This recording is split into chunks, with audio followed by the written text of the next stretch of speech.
एक कदम ईश्वर की ओर। निर्वाण प्रकरण उत्तरार्ध 159वां सर्ग।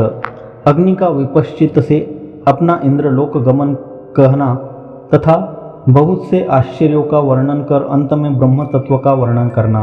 अग्नि ने कहा, हे श्रेष्ठ विपश्चित, तुम स्थिर होने से फिर प्रस्तुत व्यवहार से संपन्न भूतल में पहुंचकर स्वाभिमत दिशा को जाओ। प्रजा वर्ग के स्वामी देवराज इंद्र सोमवा यज्ञ करने को प्रस्तुत है। उन्होंने इसमें मंत्र द्वारा मुझे निमंत्रित किया है, अतः हे गति कोविद मैं वहां जाता हूँ। भास ने कहा, भगवान अग्नि यह कहकर मूर्ति रूप से वहीं पर अंतर्हित हो गए तथा अग्नि के रूप से विद्युत अर्थात बिजली की अग्नि की तरह निर्मल आकाश में गए। और मैं भी चित्त में अपने प्राक्तन अविद्या के अंत दर्शन विषयक संस्कारों को स्वयं धारण करता हुआ फिर अपना दिगंत गमन रूप कर्म करने के लिए आकाश में घूमने लगा। फिर मैंने आकाश में असंख्य जगतों को देखा। उन सब के भिन्न भिन्न आचार विचार थे और भिन्न भिन्न रूपरेखाएं थी। हे महाराज दशरथ, कहीं पर परस्पर मिले हुए अर्थात एकत्र हुए छत्रमय अंग वाले प्राणी भासते थे। उनमें चेतना थी। वे मंद मंद गति से चलते थे और दर्शकों के हृदयों को हरते थे। हे रघुकुल तिलक, कहीं पर पर्वत के से आकार वाले सब प्राणी पार्थिव देहधारी प्रतीत होते थे। उनमें चेतना थी और वे मंद मंद गति से चलते थे। कहीं पर काष्ठमय देह वाले जीवा शोभा पाते थे तो कहीं पर पाषाणमय शरीर वाले अनेक प्राणी थे। कहीं पर जीवन भर प्रस्तर प्रतिमा के समान सब एक ही जगह स्थित रहते थे। उनका परस्पर संभाषण आदि द्वारा केवल वाणी मात्र का व्यवहार होता था। गमन आगमन आदि व्यवहार उनमें नहीं था। इन सब को मैंने स्वचित्ताकाश में देखा। इस प्रकार चिरकाल तक देख रहा स्वप्न की तरह मनोमात्र देह होने के कारण नष्ट हो रहा मैं अविद्या का अंत न पाकर अविद्या तथा दृश्य वर्ग के विषय में निर्वेद को प्राप्त हो गया। इस प्रकार निर्वेद को प्राप्त हुआ मैं किसी एकांत स्थान में जाकर मोक्ष प्राप्ति के लिए आत्म तत्वालोचन रूप तपस्या करने के लिए तत्पर हुआ। तदनंतर इंद्र ने मुझसे कहा, हे विपश्चित, चित्ताकाश में मेरी और तुम्हारी मृग रूप दूसरी योनि उपस्थित है, इसलिए यह आत्म तत्व विचार का अवसर नहीं है। मैं अल्प पुण्य हूँ, अतएव कदाचित मुझ में मृग योनि प्रापक दुष्कृत की संभावना हो सकती है। आप तो महापुण्यशाली है, आपकी मृग योनि में गमन की संभावना कैसे हो सकती है? मेरी इस आशंका पर उन्होंने कहा, प्राक्तन अभ्यास से विवश हुआ मैं भी स्वर्ग भोग युक्त समूह में अर्थात दुर्वासा जी के अपराध में प्रवृत्त हूँ। आकाश में मंद्रावन में घूम रहे मेरी उस मोह में प्रवृत्ति हो गई। उनके अर्थात देवराज इंद्र के यह कहने पर मैंने उनसे निवेदन किया, देवाधिदेव, मैं संसार से उब गया हूँ, अतः शीघ्र मुक्त होना चाहता हूँ। मेरा यह कथन सुनकर उन्होंने मुझसे कहा, शीघ्र मुक्ति तो मैं 3 अवस्थाओं से और मूर्त अमूर्त रूप से रहित विशुद्ध आत्मा ही हूँ। इस तत्व ज्ञान से ही होती है।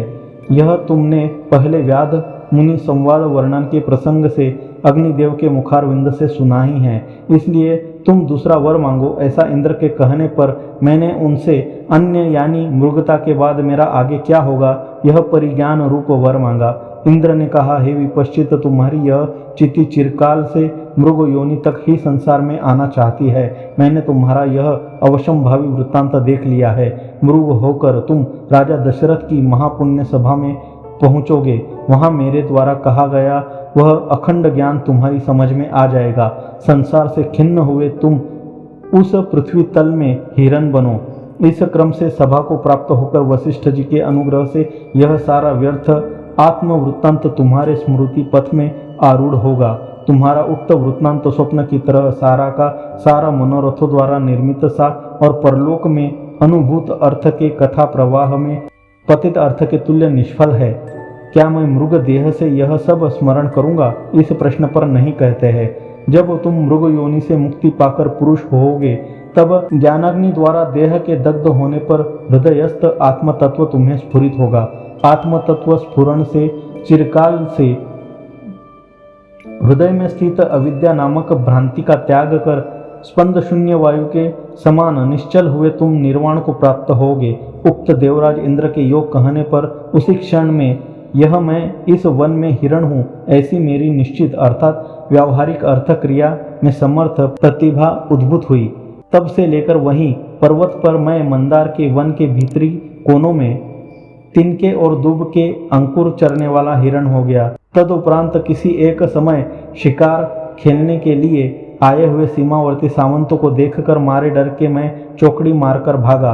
हे रघुवर, तदनंतर उसने मुझे पकड़कर घर ले जाकर 3 दिन अपने घर रखा, फिर वह आपकी क्रीड़ा के लिए मुझे यहाँ लाया। हे निष्पाप, मैंने आपसे अपना यह सारा वृत्तांत कह दिया है जो संसार में प्रसिद्ध इंद्रजालिक की माया के तुल्य विविध आश्चर्यों से पूर्ण है। इस प्रकार नाना शाखा प्रशाखाओं से युक्त यह अविद्या अनंत है, इसका आर पार नहीं है। यह आत्मज्ञान के सिवा अन्य किसी उपाय से शांत नहीं हो सकती। श्री वाल्मीकि जी ने कहा, जब विपश्चित यह कहकर वहां पर क्षण भर चुप हुआ, तब श्लाघ्यमती श्री रामचंद्र जी ने उससे यह कहा। श्री रामचंद्र जी ने कहा, अन्य का संकल्प भूत यह मृग यदि हम लोगों का दृष्टिगोचर हुआ है तो ऐसी स्थिति में असंकल्प पुरुष भी अन्य के संकल्प रूप सृष्टि में वस्तुएं देख सकता है, यह अर्थ सिद्ध हुआ। भला यह कैसे हो सकता है, कृपया कहिए। महामुनि, देवता आदि के वरदान शाप आदि से अन्य संकल्पित भी पदार्थ संकल्प रहित अन्य लोगों के दर्शन आदि व्यवहार के योग्य होता है। यों श्री रामचंद्र जी के प्रश्न का उत्तर कहने के लिए पूर्वोक्त शव के पतन का ही अन्य निमित्त से वर्णन करने के लिए विपश्चित प्रस्ताव करता है। जिस जगत में भूतल पर वह महाशव गिरा, शव गिरने से पहले उस भूमि की ओर मंदार वन में स्वकृत यज्ञों की यजमानता के घमंड से अंधे की तरह चल रहे इंद्र ने, यह मुनि है, यह ज्ञान न होने के कारण यह मुर्दा है, यूँ तिरस्कार से आकाश में ध्यान में बैठे हुए दुर्वासा ऋषि जी को पैर से ठोकर मार दी। इस कारण ऋषि क्रुद्ध हो गए। उन्होंने कहा, अरे इंद्र, तुम जिस भूमितल में जाना चाहते हो उसे ब्रह्मांड के तुल्य महाभीषण शव शीघ्र ही चूर चूर कर डालेगा। शव बुद्धि से तुमने मेरा जो यह तिरस्कार किया है, इस कारण मेरे शाप से उस पृथ्वी को तुम शीघ्र प्राप्त होगे। उस मुनि श्री दुर्वासा जी ने विपश्चित के साथ इंद्र की मृगता के लिए भी तथा देव मृगश्च त्वम तुल्य कालम विपश्चिता, अर्थात जितने समय तक विपश्चित मृग रहेगा उतने ही समय तक तुम भी देव मृग रहोगे। इस वाक्य द्वारा जैसे विपश्चित के मन से संकल्पित मृगत्व अन्य लोगों के दर्शन आदि अर्थ क्रियाकारी है, वैसा ही तुम्हारा भी हो, यो उसे शाप दिया। इसलिए इंद्र शाप की कथा से ही मुनि जी के वचन के बल से यद्यपि विपश्चित की मृगता संकल्पवश हुई थी, फिर भी वह आप सरीखे सब लोगों की दृष्टियों की सदा विषय हुई है। इस प्रकार जगत प्रसिद्ध दृष्टि से श्री रामचंद्र जी के प्रश्न का समाधान कर तत्व दृष्टि से उसका समाधान करते हैं। वस्तुतः विचार अर्थात व्यावहारिक जगत सत्य है, यह बात भी नहीं है, और दूसरा संकल्पित जगत असत्य है, यह बात भी नहीं है। दोनों तुल्य है, क्योंकि वह प्रतिभा ही वैसे अर्थात व्यावहारिक अथवा संकल्पित रूप से उदित होती है। इसलिए उनमें क्या सत्य है और क्या असत्य है। ब्रह्म के सर्वशक्ति और सर्वात्मक होने से भी कोई विरोध नहीं है, यह कहते हैं। हे श्री रामचंद्र जी, युक्तियों के इस सिलसिले में स्पष्ट समझने में आने के लिए आप और भी दूसरी युक्ति सुनिए। हे महाभाग, जिसमें सब कुछ है, जिससे सबका आविर्भाव हुआ है, जो सर्वात्मक है, सर्वव्यापक है, उस सर्वशक्ति सर्वात्मक ब्रह्म में क्या नहीं हो सकता है। संकल्प से उत्पन्न पदार्थ आपस में मेल नहीं खाता है, यह भी उसमें उपपन्न है, और संकल्प जनित परस्पर मेल खाता है, इसकी भी उसमें उपपत्ति है। सर्वात्मा में संकल्प से उत्पन्न पदार्थ परस्पर मिलता है, यह बात मृग दर्शन आदि में प्रत्यक्ष है। इस विषय में यह उपपत्ति भी लोक में है, जहाँ पर छाया है वहीं पर धूप भी है। यदि ऐसा न हो तो वह सर्वात्मा ही कैसे होगा। इसलिए सर्वस्वरूप ब्रह्म में संकल्प नगर परस्पर नहीं मिलता है, यह सत्य है। संकल्प नगर परस्पर मिलता है, यह भी सत्य है। सर्वात्मा में सर्वत्र सब प्रकार से सर्वदा माया अघटित घटना पटीयसी होने से अति आश्चर्यमयी है, इसलिए भी सब कुछ घटना संभव है। मन को मोह में डालने वाली माया अति विषम है, जिसके कारण विधियां और निषेध दोनों एक जगह स्थिति को प्राप्त हुए। केवल माया का ही नहीं, ब्रह्म सत्ता का भी ऐसा ही महात्म्य है, ऐसा कहते हैं। यह ब्रह्म सत्ता भी ऐसी ही है। यह अपने से अपना विविध रूपों में सर्जन करती है। उस ब्रह्म सत्ता से अविद्या, अनादि और सादी भी अनुभूत होती है। यदि तीनों भुवन केवल ज्ञप्ति के अर्थात ज्ञान के विकास रूप न होते तो महाप्रलय में नष्ट हुए भवनों का अनायास पुनः सर्जन कैसे होता, कैसे अग्नि का अस्तित्व होता, कैसे वायु का अस्तित्व होता और कैसे भूमि की सत्ता होती। इसलिए स्वभाव स्फुरण के सिवा जगत अन्य नहीं है। महाकल्प पर्यंत ही पृथ्वी आदि का अस्तित्व है, ऐसा मानने वाले जिन लोगों के लिए वेदांत आदि शास्त्र विद्वानों के अनुभव और लोक प्रसिद्ध दृष्टांत प्रमाणभूत नहीं है, उन निंद मतियों के साथ सज्जनों को संभाषण आदि नहीं करना चाहिए।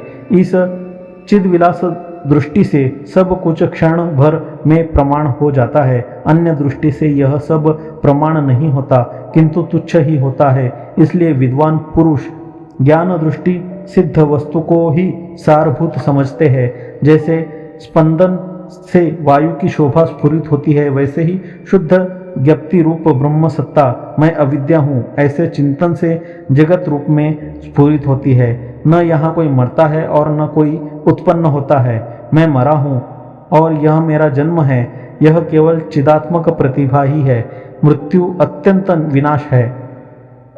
उसमें यदि दृश्य दर्शन हो तो वह सुषुप्ति सुखोपम निद्रा है। फिर यदि दृश्य की प्राप्ति हो तो वह जीवित ही है।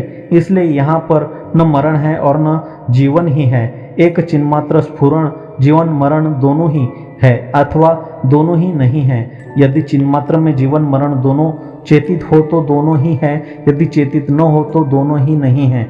चेतित एक ही है। अतः द्वैत की सत्ता और असत्ता की साक्षी चित्त का सदा ही श्रेय है। भला बतलाइए तो चिन्मात्र से पृथक जीवन ही क्या है? अक्षय होने के कारण वह दुख लेश शून्य है। अतः किसको कहाँ दुख है? जिस तत्व दृष्टि में वाचक सहित सब वाच्य अर्थात रूप केवल चिदाकाश मात्र है, उस तत्व दृष्टि में वह भिन्न है और वह अभिन्न है। ऐसी एकता और द्विता कैसे? जैसे जल में आवर्त तरंग बुदबुद आदि जल रूप है, वैसे ही परमात्मा में शरीर आदि परमात्मा सत्ता सन्निवेश भूत कारण से अभिन्न आकाश रूप ही है।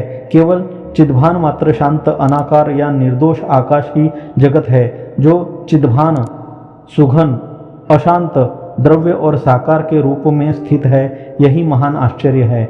वह जैसे अतीत में प्रतीति का विषय नहीं है, वैसे ही वर्तमान में भी अनुभूति का विषय नहीं है। वर्तमान अनुभूति में यह शून्यात्मा ही दृश्य रूप पिशाच बनकर प्रतीत होता है, ऐसा आप समझिए। जैसे यह दृश्यमान आकाश है, वैसे ही यह चिदाकाश रूप आकाश है, क्योंकि यह चिदाकाश ही आकाश रूप से प्रतीत आकाश होकर स्थित है। वैसे ही यहाँ से नीचे के प्रदेश में भूमि, यहाँ से अन्य प्रदेश में वायु, आकाश आदि भूत, यहाँ से दिशा विदिशाओं में अन्य अनेक आकारों में यो परमाकाश ही भासित होता है, उससे अतिरिक्त तो कुछ नहीं है। यह अर्थ है। जो ही चिद्भान है वही जगत है। न यहाँ पर एकता है और न द्वैत है और न कोई साकारता है और न निराकारता है। यथार्थ भूतार्थदर्शी के लिए अर्थात यथार्थदर्शी के लिए सारा का सारा दृश्य निराकार ही है। पूर्ण दृष्टि होने पर तत्वज्ञता और अज्ञता का भेद भी नष्ट हो जाता है, ऐसा कहते हैं। पूर्ण दृष्टि होने पर ज्ञानिता और अज्ञानिता तथा सत और असत का भेद कुछ नहीं है। पूर्ण रूप सत ब्रह्म में सत और असत तुल्य है, इसलिए सब कुछ काष्ठवत मौन है, यानी चिद्रूप है। इस प्रकार सारा दृश्य ब्रह्म रूप ही सिद्ध हो गया, ऐसा कहते हैं। जो दृश्य है वही ब्रह्मता है, वही अनंत है, वही परमपद है। इस प्रकार यह सब केवल ब्रह्म ही स्थित है। जिस चिदाकाश का निराकार रूप यह स्फुरण जगत है, वह यह चिदाकाश अपने स्वरूप में इस प्रकार स्फुरित होता है। असंख्य मृत जीवों के सभी जगह अंगुल अंगुल भूमि में असंख्य सृष्टि आदि है, जो परस्पर अदृश्य और आघात शून्य है। उत्तरोत्तर सूक्ष्म सूक्ष्मतर सिद्धलोक अपने निज स्वरूप को प्राप्त कर ब्रह्म में संयुक्त है और परस्पर ओतप्रोत होकर स्थित हुए भी वे आपस में एक दूसरे को नहीं देखते हैं। वास्तव में तो आत्मा से अतिरिक्त कोई दृष्टा ही प्रसिद्ध नहीं है, इस आशय से कहते हैं।